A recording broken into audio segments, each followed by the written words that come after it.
Hello Runeterrans. Yes, I know this video is technically a day late, but as I had posted on YouTube yesterday, I was casting the seasonal tournament for the Americas shard yesterday, which meant that I couldn't do the reveal video for Sion the way I normally do.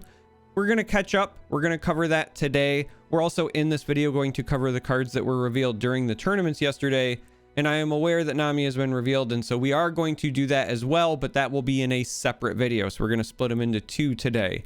With that being said, let's just dive right into Sion, start talking about this beautifully designed champion. I love the way they have addressed Sion from a flavor standpoint. So, Sion is a 7-cost 3/6 with Overwhelm from Noxus. When I'm discarded, grant your strongest ally Overwhelm and place me into your deck. So when you discard him, he just goes right back in. I have +1/+0 for each card you've discarded this game, up to a max of +7/+0. So we get a very similar effect with Sion that we get with Vi, where it's going to cap at 10. What I also like about this is that it doesn't have to be Sion that you discard to get this bonus. It's just any card you've discarded, so we don't have to play some weird hide and seek game with Sion. We also can discard him, and we're encouraged to do so because we're going to be shuffling him back in. So I love all of these, and I also love that with this kind of discarding of Sion, we create that weird inevitability where your opponent's going to keep seeing Sion potentially pop up. And so we get that feel of like when Sion is chasing us down, right? It's not quite the same in a card game, but we can kind of feel it. And so I love that they're doing that with the flavor here. Now, his level up condition is that you've discarded or summoned 35 or more power, which is interesting because we're going to get credit towards that amount whenever we play a unit, but also whenever we discard a unit, which will come into play as you will see with some of the other cards that were revealed. When Sion is leveled up, he becomes a 7-cost 10/6. So again, just like with Vi, we're getting to keep that power now. It becomes part of his base power. We don't have to worry about silences or whatever at that point. And Sion says last breath, summon Sion returned.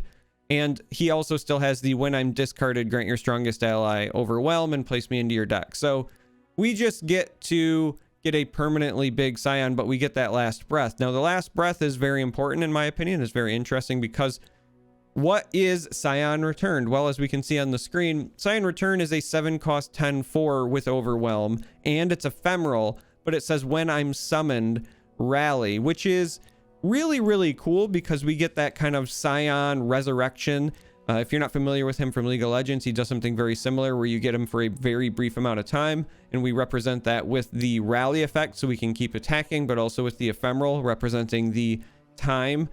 And I also like this because it is when I'm summoned. And so what happens with the order of operations is we attack with Sion, and if Sion dies during an attack, we immediately summon Sion Returned, but we've already committed our attack, which means we get the rally and we get to attack right away.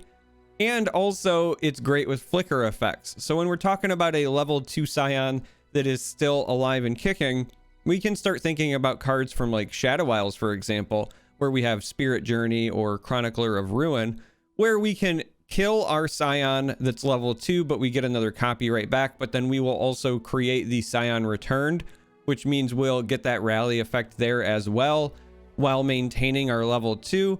So there's a lot of ways that I think that you could potentially abuse this and set up some really big turns. And so I just think that it's pretty neat thematically. His champion spell is Roar of the Slayer. We can see both the champion spell version and the regular version on the screen. It is a 3-cost fast spell from Noxus, which says to play, discard a card, which does fit right in with, of course, Sion, but also you kill the weakest enemy. Now, this is, I think, very thematically on point for Noxus. We already know they have cards like Culling Strike in that region, for example.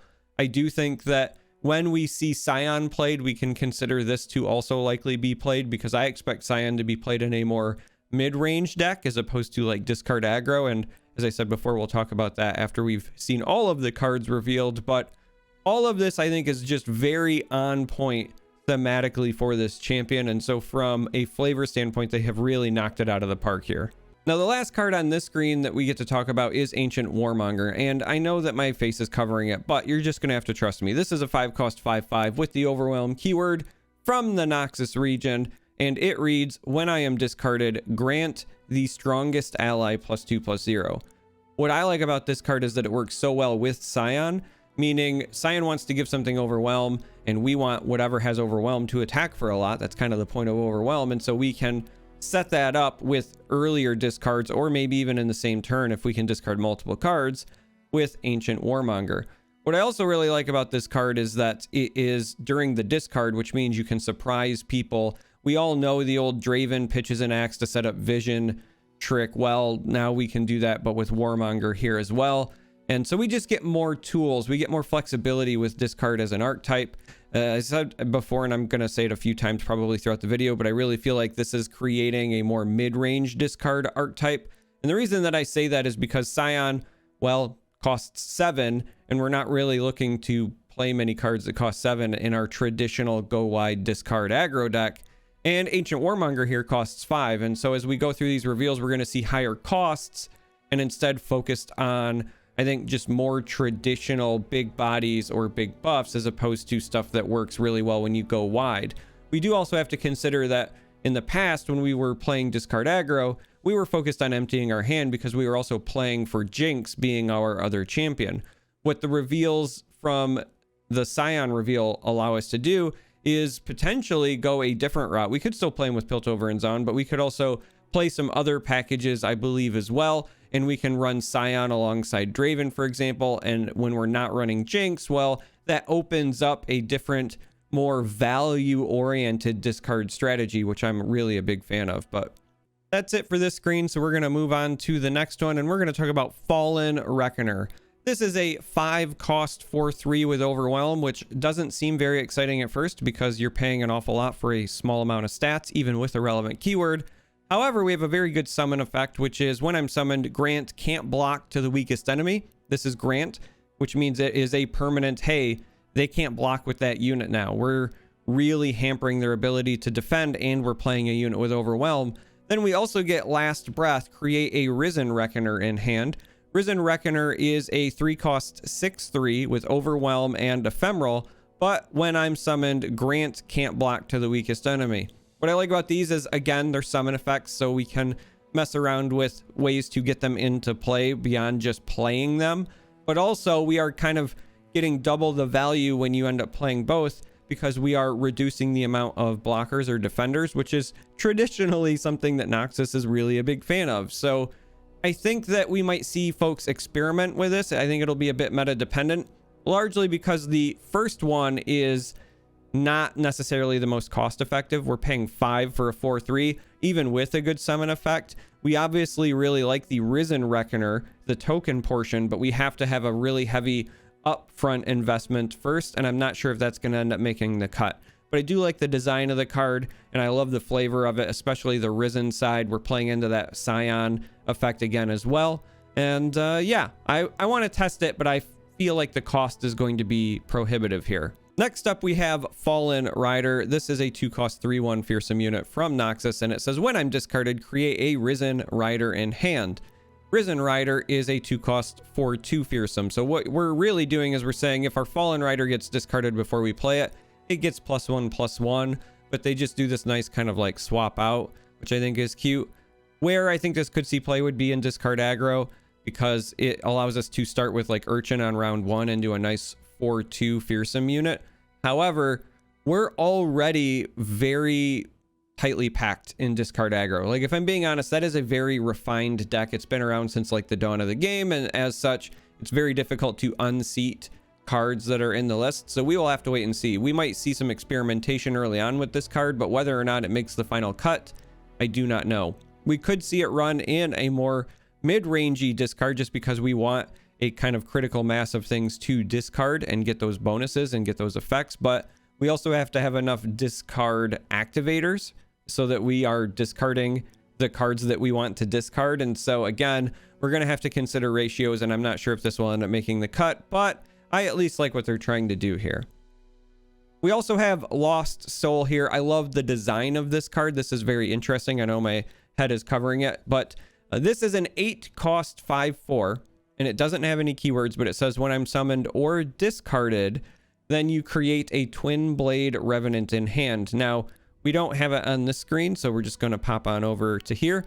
And Twin Blade Revenant is a 4 cost 4/3 challenger with a last breath of create a lost soul in hand. Now, this one is a token, so we only get the Revenant after we have either played or discarded the lost soul. But what I like about it is if we're playing this 8-drop, we draw it early and we can't pay for the 8 cost, well, we can just discard it and then we can play something that's a bit cheaper, right? And the Twin Blade Revenant is very good at helping us control the board. So if we are truly playing more of a mid-range discard style deck, well, then this is going to, I think, fit in that deck. I think that this could find itself a home because we are creating, in many ways, kind of endless value. Now, we're not playing the best card on the planet here. It is a 4-cost 4/3 challenger, which is good but not great. But the fact that we can continue to do this over and over again, as long as we just keep discarding Lost Soul, because again, they're going to cycle between the two, means that we can play the attrition game. And if the games go along, then we will slowly but surely start to get an advantage against other board-centric decks. If they don't have a way to continue drawing cards or generating value, we will just get that advantage. We will get that edge. We are also getting a challenger unit, which is really nice because we likely want to pull away units or dictate the way blocks are going if we're playing Sion or if we're playing other big overwhelm units that we want to go over top of the smaller units or the units with less health. Well, having a challenger unit index like that could be very beneficial. But really, for me, I just love the flavor. I love the design. I like that you're flipping back and forth, kind of the same way that I'm flipping back and forth between the two graphics to talk about it. And that's a cheeky, fun interaction. I would like to see more cards like this because I just think that it is a very cool and fun mechanic. And I think that it will resonate with players. Even if it's not a competitive card, there will be people who see this and they'll say like, yes, this is cool. I want to build a deck around that. Our next card is not necessarily the kind of card where when you see it, you say, hey, I want to build a deck around that. But it is the kind of card where you say, well, I'm building the Sion deck, for example, so I want to include this because it makes an awful lot of sense. So we have Noble Rebel. This is a 3-cost 3/2 in Noxus. It has the Overwhelm keyword, and a 3-cost 3/2 is obviously nothing to write home about. However, you grant it +2/+1 once you have discarded 3 or more cards this game. And so once you get to the point where you have discarded 3 or more cards, you are paying 3 for a 5/3 overwhelm. And if we know anything from playing Nightfall for quite some time, we know that a 5/3 for 3, if it has the overwhelm keyword, is in fact very playable. And so if the mid-range discard archetype becomes an archetype that is popular or playable on the ladder, we should expect to see this the same way we were seeing Crescent Guardian in the Nightfall lists. Not much else to say about that, but we just know from historical perspective that a 5/3 overwhelm is good enough.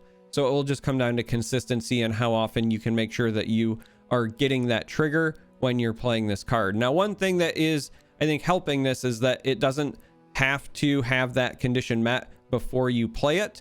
We can play it on round 3 and then on the next round, for example, play another option that allows us to discard more cards. Maybe we play a Rummage when we're mid-attack on round 4 or something, and then we can still get that bonus. So overall, I think this card will find a home because, like I said, we've seen similar cards get played in the past.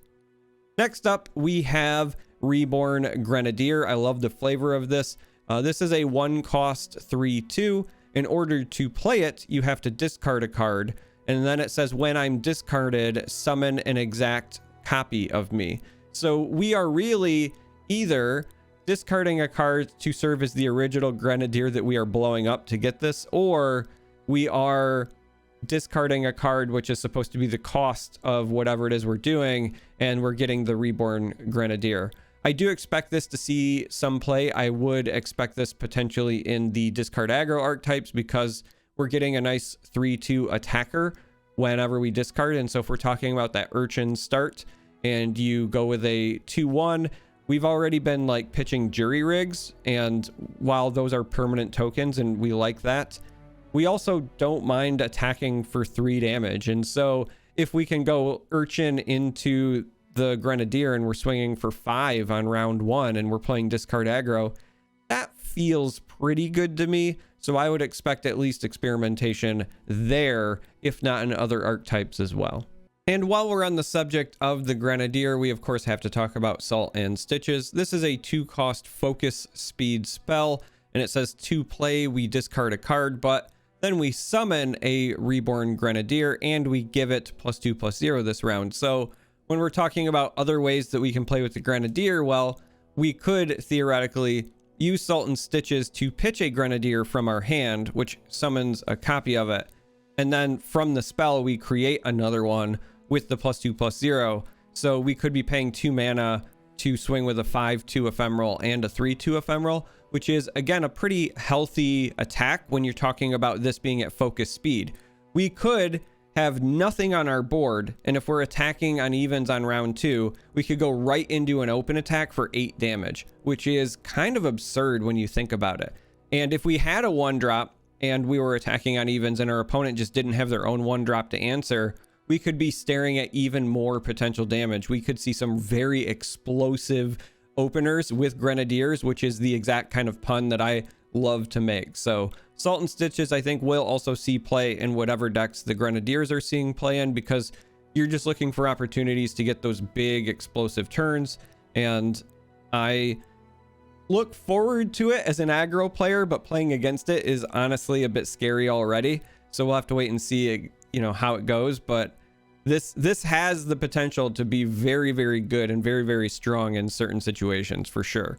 Now we're going to go to the other end of the spectrum, and we're going to talk about a rather slow card, and I'm going to be upfront and say I don't think this is a very good card. My face is covering part of it. This is Weapons of the Lost. It is an 8-cost slow spell, and it's rather straightforward. You deal 3 to a unit, and then you summon a Trifarian Shieldbreaker. Now, if you don't remember what that is the 6/5 Fearsome. But when you look at what you're getting for the value, you're getting a 5-cost unit and you're dealing 3 to a unit and you're still paying 8. So we're not getting any sort of discount, and we're doing it at slow speed. And I just don't see where we see a whole lot of benefit. Maybe if you were always banking on saving your spell mana, so you're doing this on round 5, you could say, well, if I was playing a Shield Breaker anyway, well, now I'm playing a Shield Breaker and I'm dealing 3 to a unit. But the problem with that is we're not playing the Shield Breakers to begin with. That's not a card that has seen much constructed play. And so I don't expect this to see any play either. We are likely just looking at an Expeditions card, and that's kind of all I have to say about that. But we have one last card to talk about on this screen before we go talk about the tourney reveals. And so we have to talk about Grave Physician. This is a 2-cost 2/2 from Noxus. Has a play effect of discard a card to draw a unit. What I like about this is it is unit specifically, and you have some units that you actually do want to draw, and you can kind of create a weird cycle. We get the discard effect, but then if we draw a unit and it's another unit that we want to discard, then we can continue the chain as well. What I also like about this card is this is another discard outlet that we get in Noxus. And so when we talk about potentially pairing Noxus with a region that's not Piltover and Zaun, cards like this will give us more flexibility. I don't know if this is good enough to make the cut. I suspect it will be good enough if we are pairing this discard package with regions not Noxus. But once we factor in all the Piltover and Zaun options as well, I'm not sure that this is going to be as good as like a Sump Dredger, for example, because we just would prefer the stats and the overall utility. But again, I just like that we have the option, and we could see this see play in a Noxus non-PNZ discard archetype. But this was it for the Sion reveals. So we're going to move on now, and we're going to talk about the stuff that was revealed during the tournaments. We are going to start with Curious Shellfolk, and for me, the thing I am most curious about is whether or not this works with Predict, and you'll see why in a moment. This is a 6-cost 4/6 from Bandle City, but it reads, when you pick a card from randomly selected options, create a copy in hand and reduce its cost by 1. So we know that this will work with Manifest. We know that that's one of the options. We know that this will work with Invoke as well, which is potentially really cool and could give Targon a bit of a boost that it needs to get back into being relevant. But what we don't know for sure is whether or not it works with Predict, because it doesn't say that you have to be drawing the card you are picking. It doesn't say that you have to be creating the card you are picking. It just says when you pick a card from randomly selected options, which is what you do when you are predicting. And so if we find out this works with Predict, then I think this card ends up being really, really good. And we might still see it in other archetypes anyway. We do have to factor in it is a 6-cost card. It's only a 4/6 body with no other relevant keywords and no other immediate benefits or effects, but that's why I go back to the predict. We know that predict is very cheap as far as some of the options that you can include in a deck. We have a 0 cost predictor. You know, we've got a landmark that is a 1 cost predictor. And so if we could play this for 6 and then we could get 1 or 2 immediate triggers, we're already getting that value back. So again, for me, if this works with predict, then I am very, very excited, but we're going to have to wait and see for sure. All right, next up we have the Lady of Blood. This is a 4 cost 2/4 with no keywords. It's in the Noxus region. When you discard a non-fleeting unit, you create a fleeting copy of it in hand. What I like about this card is that it gives us 2 potential uses. Our first use is we discard a card that we might have wanted the discard effect for, but then we also would want to play it. And so when we talk about things like the Warmonger that's at the start of the video, for example, maybe we wanted that 5/5 overwhelm, but maybe we also wanted the +2/+0. Well, we can discard it and then we can play the fleeting version because we have Lady of Blood. What we can also do with this is if we have multiple ways to discard stuff, we can discard a unit, and if it gives us a benefit, again, maybe it's Sion, maybe it's that Warmonger, whatever, we can then turn around and then discard the fleeting version as well. And so if we discard a Warmonger and we get a fleeting Warmonger and then we discard the fleeting one, we don't get another fleeting one at that point, but we do get the extra +2/+0. We get that trigger twice. What I don't like about Lady of Blood is she is a 4 cost card in an aggressive region, and she's only a 2/4 with no other keywords. So we're going to have to wait and see whether or not her high roll potential is worth the investment. My instinct says no, but I hope I'm wrong because I think she's a very cool card and very well designed. We're going to continue counterclockwise around this graphic because I want to end with Matriarch, which means we're going to talk about Mirror Mage now. This is an 8 cost Yordle from Bandle City. I know my face is covering it, but it's got a 4/7 body, no keywords, but it has a very powerful passive effect. When you play a created follower, you summon an exact copy of it. When you play a created spell, you copy it onto the same targets, which means you basically get a karma effect for created cards, which is huge. Now, it is expensive at 8, and it doesn't have any other impact. Like I said, no keywords, whatever, but 7 health is a reasonable amount of health to keep it alive, and it is a very powerful effect. I think this one's going to be very difficult to judge, because I could see it going either way. I could see it not seeing much play because maybe it's too little too late, or I could see this being part of a very big combo deck. And I know I'm saying the word very a lot, but that's the only way I know how to think about it. This is excess. This is karma for Yordles, which is interesting to say the least, right? I want to deck build around it. I'm sure that it will be tested because there is the potential to do some pretty absurd things here. And speaking of absurd, we're going to move on to the last reveal, which is Tail Cloak Matriarch. This is a 5 cost 4/5 from Ionia, and it reads, each round, the first time you recall a follower, summon an exact copy of it. There's a couple of reasons I saved this for last. First and foremost, if this is bug free, which I mentioned because Go Get It has been kind of bugged and had some issues in the past, this has the potential to be very powerful. What also stands out to me is that this does not just say your own followers. This says the first time you recall a follower, which means if you have this on the board and then you use Will of Ionia on your opponent's really good follower, you get the exact copy of what that follower was.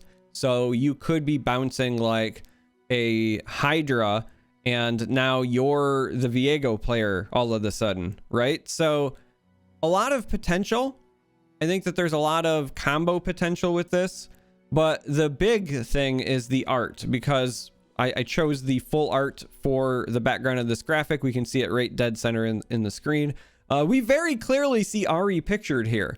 And so I don't know whether or not she's going to be the final reveal for this expansion or if she's coming in a future one, but I think it's pretty safe to say at this point, we are going to be getting Ahri soon-ish, whether it's the next expansion or within the next couple of months. But that in and of itself is a very big deal for me because I make content under the name Charmer, and the reason that I picked that gamer tag was I used to main Ahri way back when I played a lot of League of Legends. That's literally where the name comes from. So you can expect that whenever it is we get Ahri, there's going to be quite a few videos where I am playing her because I will probably become a one trick of some sorts. Her and Malzahar are like my two go-to champions. And so whenever we get those two together, even if their archetypes don't fit, we might even see me playing them together just for the novelty of it. But we're at the end of the reveals. We are caught up. So I want to know what you think about the discard options. I want to know what you think about the tourney reveals. Let me know if you watched the broadcast as well. If you did, I'd love feedback, obviously, because I enjoy casting and I would love to hear what went well, what didn't go well, etc., etc. So if you made it this far, as always, thank you for watching. If you're new, consider subscribing. And until next time, may you walk on warm sands.